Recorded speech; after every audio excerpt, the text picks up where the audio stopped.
ஒட்டுமொத்த AK fans எல்லாருக்கும் ஆதிக் ரவிச்சந்திரன் குடுத்திருக்கிற ஒரு சம்பவம் தான் குட் பேட் அக்லியோட ட்ரெய்லர். ஆல்ரெடி ஒரு ஹெவி பிளாஸ்ட் மொமெண்ட்ல ஒரு டீசர், அதுக்கப்புறம் டீசருக்கான மேக்கிங் வீடியோ, 2 லிரிக்கல் வீடியோலாம் விட்டதுக்கு அப்புறமா சப்டிலா, ஜாலியா, என்டர்டெய்னிங்கான ஒரு ட்ரெய்லர் தான் good bad ugly trailer. Starting off the ட்ரெய்லர்லயே எக்கச்சக்க சப்போர்ட்டிங் ஸ்டார் காஸ்ட்லாம் ரிவீல் பண்ணியிருந்தாங்க. ஆப்போசிட்ல வில்லன் இருக்கக்கூடிய அர்ஜுன் தாஸ்ல ஆரம்பிச்சு பிரசன்னா சார், சுனில், ஜாக்கி ஷெராஃப் சார், சர்ப்ரைசிங்கா பிரபு சார் இருக்கிறாரு, பிரியா வாரியர், எக்கச்சக்க திரைப்பிரபலங்கள் படத்தில் அடங்கியிருக்காங்கன்றத இந்த ட்ரெய்லர் மூலியமா நம்மளால தெரிஞ்சுக்க முடியுது. கம்மிங் டு தல ரெஃபரன்சஸ், ஏகே ரெஃபரன்சஸ் எக்கச்சக்கமா வந்து ட்ரெய்லர்லயே வச்சிருக்காங்க. இன்னும் படத்துல என்னென்ன வச்சிருக்காங்கன்றதே தெரியலையே. முக்கியமான ரெஃபரன்சஸ் லைக் அனிமேஷன்ல வர அமர்கலம் படத்தோட கெட்டப்பா இருக்கட்டும், இன்னொரு பக்கம் வந்து டேவிட் பில்லோட ஃபோட்டோ வந்து வருது, அந்த விஷயமா இருக்கட்டும், அண்ட் அஜித் சாரோட ஃபேமஸ் டயலாக்ஸ் அர்ஜுன் தாஸ் சொல்றாரு இல்லையா, இட்ஸ் மை கேம்னு சொல்றாரு இல்லையா, அந்த டைலாக்கா இருக்கட்டும், கை இருக்கும், கால் இருக்கும், மூக்கு இருக்கும், மொழி இருக்கும்னு தீனா ரெஃபரன்ஸ், இந்த மாதிரி எக்கச்சக்க ரெஃபரன்ஸ்லாம் ட்ரெய்லரில் பார்க்குறதுக்கே செம்ம ஜாலியாக பிளாஸ்டாக இருக்குது.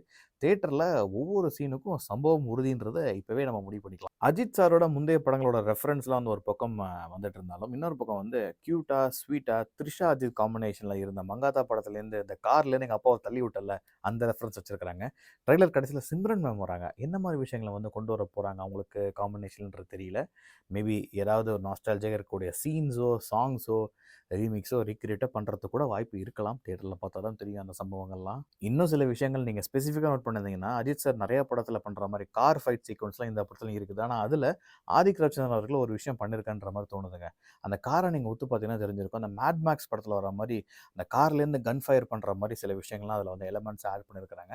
ஒரு ஒரு ஹை மொமெண்ட்டில் ஒரு சூப்பரான ஒரு ஸ்டன் சீக்வன்ஸ் எதிர்பார்க்கலான்ற மாதிரி தோணுது. ஒரு ஸ்பெஷல் மென்ஷன் வேணா அர்ஜுன் தாஸ் அவர்கள் கொடுக்கலாம். ஏன்னா அஜித் சாரே வில்லனிஸ்டிக்காக பயங்கரமாக பர்ஃபார்ம் பண்ண வரன்னும் போது அவருக்கு ஆப்போசிட்ல நின்று இறங்கி அடிக்கிறதுக்கு ஒரு சிறப்பான சம்பவம் பண்ணியிருக்காருன்ற மாதிரி தோணுது ட்ரெய்லர் பார்க்கும் அர்ஜுன் தாஸ் அவர்கள். ஜிவி பிரகாஷ் குமார் அண்ட் ஆதிக் ரவிச்சந்திரன் காம்பினேஷன்ல Mark Antony already super duper hit, செமையான சவுண்ட்ஸ்கேப் பண்ணியிருப்பாங்க. அதில் பாட்டு ஒரு பக்கம் ஹிட்டு, ரீ ரெக்கார்டிங் பிஜிஎம் ஒரு பக்கம் ஹிட்டு, பஞ்சு மிட்டாய் சீலை கட்டின்னு சொல்லிட்டு அந்த பாட்டை ரீமிக்ஸ் பண்ணியிருப்பாரு, அதுவும் பயங்கர ஹிட்டு.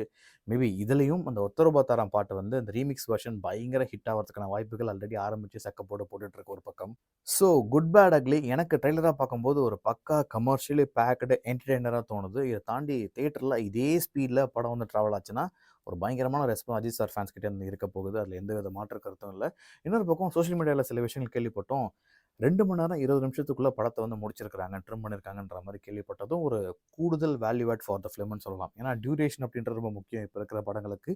எந்த இடத்துல லேக் இல்லாமல் ஒரு ஜாலியாக ஃபாஸ்டான என்டர்டெய்னராக இந்த குட் பேட் அக்லி படம் இருக்குன்றத அஜித் ஃபேன்ஸ்லாம் பயங்கரமாக வெயிட் பண்ணிருக்கிறோம். ஏப்ரல் 10 தெரிய போகுது. ஃபேன்ஸுக்கு இந்த சம்மர் வெக்கேஷன் ஒரு செம்ம ட்ரீட்டுங்க.